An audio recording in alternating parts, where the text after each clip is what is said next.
আজকে যে বইটা নিয়ে কথা বলবো, এই বইটা ছোটদের জন্য একটা টাইমলেস ক্লাসিক।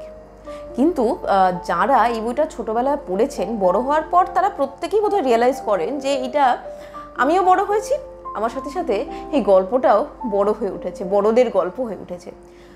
বিভিন্ন বয়সের পাঠক এই বইটা পড়লে তাদের মতন করে আনন্দ খুঁজে নেবেন এবং তাদের মতন করে ভাবনা, তাদের মতন করে জীবনের সাথে রিলেট করতে পারবেন। দ্য লিটল প্রিন্স, লেখক অ্যান্টোয়াইন ডি সেন্ট এক্সুপেরি। 1943 খ্রিস্টাব্দে ইউনাইটেড স্টেটসে ইংলিশ এবং ফ্রেঞ্চ এই দুটো ভাষায় এই বইটা প্রকাশিত হয়। কিন্তু লেখকের নিজের যে দেশ ফ্রান্স, সেটা তখন জার্মান অধিকৃত এবং তখনকার যে ভিসি গভর্নমেন্ট তারা এই বইটা সেই সময় পাবলিশ করতে দেয়নি। কারণ ওই যে বলছিলাম, নানান মানুষের নানান রকম কথা মনে হবে এই বইটা পড়ে। তাদের মনে হয়েছিল এই বইটা নাকি ছোটদের গল্পের আড়ালে নাৎসিজম, ফ্যাসিজম এসবের সমালোচনা করছে। তো সেই সময় বইটা ফ্রান্সে নিষিদ্ধ ছিল। ফ্রান্সের লিবারেশনের পর পস্থুমাসলি এই বইটা সেখানে প্রকাশিত হয়। সেই সময় থেকে শুরু করে এখনো পর্যন্ত প্রায় 505টিরও বেশি ভাষায় সারা পৃথিবীতে অনুদিত হয়েছে এই বইটি।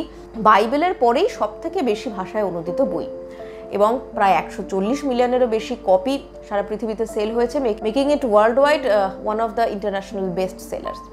এবং এই শুষ্ক সংখ্যাগুলোর পাশাপাশি সারা পৃথিবীতে প্রজন্মের পর প্রজন্ম ধরে এত শিশুর মন যে জয় করেছে, সেই পরিসংখ্যান এক্ষেত্রে আমার মনে হয় অমূল্য। তো চলুন আজকের ভিডিওতে জেনে নিই লিটল প্রিন্স বইটা আমরা কেন পড়ব। প্রথমে ছোট্ট করে জেনে নিই বইটার বিষয়বস্তু। লেখক অ্যান্টোয়াইন ডি সেন্ট এক্সুপেরি তিনি নিজেও ছিলেন একজন পাইলট এবং এই গল্পেরও যে ন্যারেটর তিনিও দেখি একজন পাইলট।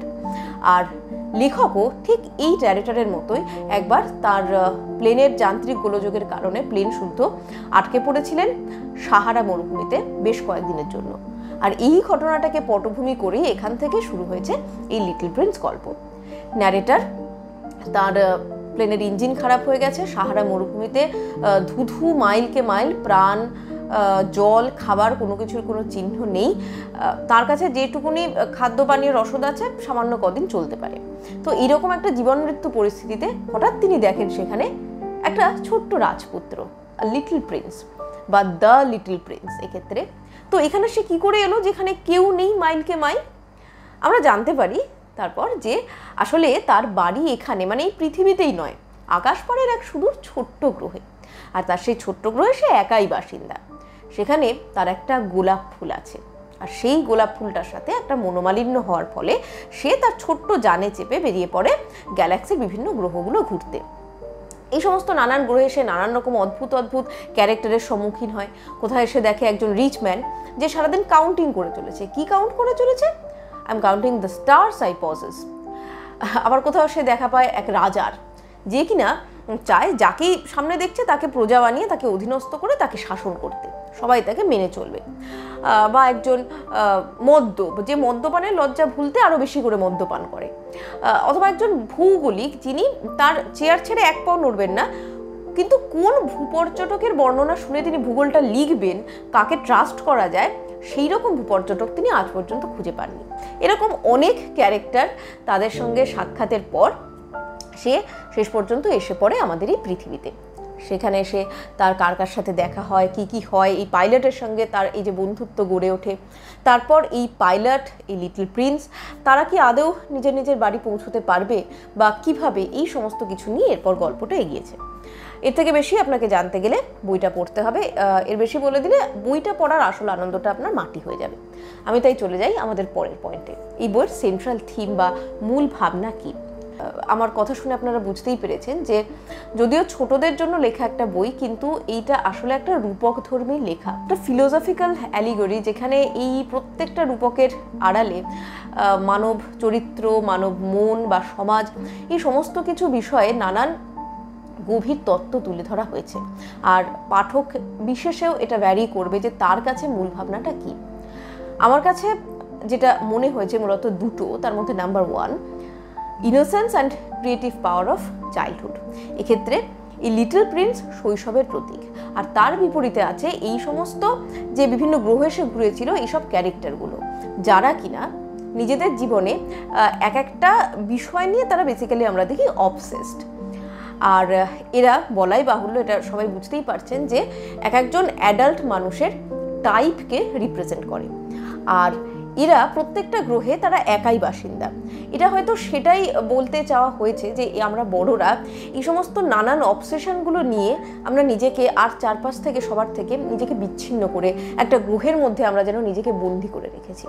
আর এর বিপরীতে রয়েছে এই লিটল প্রিন্স বা শৈশব, যেখানে আশা, আনন্দ, ভালোবাসা, নতুন কিছু করার উদ্দীপনা, ক্রিয়েটিভিটি, এই সমস্তর মূল্য অনেক অনেক বেশি।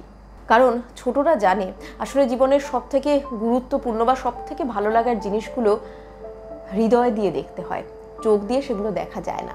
আর বড় হওয়ার সাথে সাথে আমাদের সেই হৃদয়ের চোখ বা হৃদয়ের দরজা সেটা আস্তে আস্তে বন্ধ হতে থাকে।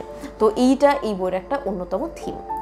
নাম্বার 2 যেটা, সেটা হলো love that makes something unique. এটাও নানান রকম গল্পের মধ্যে দিয়ে ঘুরে ফিরে এই বইতে উঠে এসেছে। তার মধ্যে সবথেকে ইম্পর্টেন্ট গল্প যেটা, সেটা হলো গোলাপ ফুলের গল্প। আমরা প্রথমে জানতে পারি না এটা গোলাপ ফুল ছিল, আমরা জানতে পারি এটা একটা ফুল যেটা এই লিটল প্রিন্স ভেবেছিল সারা বিশ্ব ব্রহ্মাণ্ডে একমাত্র তার কাছেই আছে, এবং সেটা সে যত্ন করে পরিচর্যা করে তার পেছনে প্রচুর সময় এবং ভালোবাসা দিয়ে সেটাকে বড় করে তোলে। কিন্তু পৃথিবীতে এসে সে দেখতে পায় এখানে পথে ঘাটে শয়ে শয়ে হাজারে হাজারে এইরকম ফুল ফুটে রয়েছে, ইটস ভেরি কমন, এবং এটার নাম এখানে বলে গোলাপ ফুল। তার তখন মনটা খারাপ হয়ে যায়।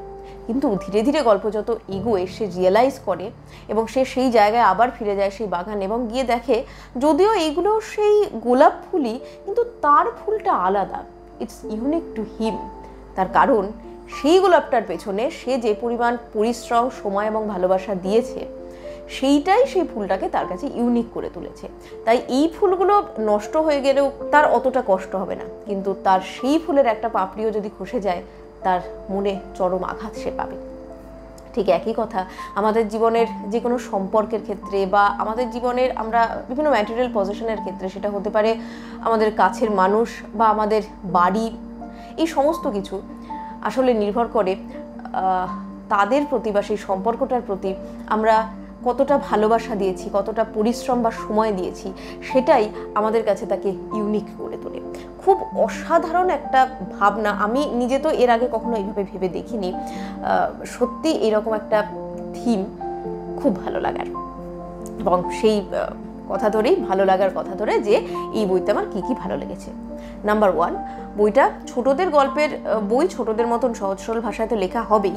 এই বইতে ছোটদের সাথে কনভারসেশনের স্টাইলে লেখা হয়েছে। লেখক একদম ছোটদের লেভেলে নেমে এসে এই গল্পটা বলেছেন, যেটা ছোটরা তো খুব রিলেট করতে পারবেই, পড়তে পড়তে বড়দেরও ঠোঁটের কোণে একচিলতে হাসি ফুটে উঠবে। নাম্বার 2, ইলাস্ট্রেশনের ব্যবহার। ইলাস্ট্রেশন এক্ষেত্রে নিছক অলঙ্করণ নয়, গল্পটার একটা ইন্টিগ্রাল পার্ট হয়ে উঠেছে, এবং এগুলো প্রত্যেকটাই লেখকের নিজের হাতে করা। আর এগুলো এত সিম্পল, এই সিম্পলিসিটির মধ্যেই রয়ে গেছে এটার আসল বিউটি। নাম্বার 3, আগে অনেকবার বলেছি, আবার বলছি, ছোটদের গল্পের আড়ালে যেভাবে গভীর সমস্ত দর্শন এক্ষেত্রে আলোচনা করা হয়েছে, সেটা বড়দের কাছে অন্তত একটা খুব অন্যরকম মাত্রা যোগ করে এই বইটা পড়ার ক্ষেত্রে। এবং last but not the least, এই বইটার যে এন্ডিং, এটা এত আনএক্সপেক্টেড যে পড়তে গিয়ে সেই জায়গাটা খুব মনটা খারাপ হয়ে যায়, কিন্তু তবুও তার মধ্যে কোথায় যেন একটা ভালো লাগার রেশও থেকে যায়, একটা খুব বিষাদ মধুর একটা সমাপ্তি। রূপকথার গল্পের মতন শুরু হলেও গল্পটা ধীরে ধীরে আমরা দেখি একদম শেষের দিকে এসে কোথায় গিয়ে খুব স্লোলি এবং খুব সাবলাইম ওয়েতে এটার টোনটা শিফট করে যায় বাস্তব গল্পের দিকে। রূপকথার গল্পর একটা বাস্তব পরিণতি হয়, এবং এত স্লোলি এটা হতে থাকে, ঠিক যেভাবে সব শিশুরাই একদিন বড় হয়ে যায়। আর এই ভাবনা দিয়ে এই বইটা শেষ হয়েছে যে যদিও সব শিশুরাই একদিন বড় হয়ে যায়, কিন্তু তবুও আমরা যদি একবার পেছন ফিরে দেখি, আমরা দেখব আমাদের শৈশবের সেই অতি সাধারণ দিনগুলো আমাদের কাছে এখন কতটা ইউনিক ছিল, আছে বা থাকবে।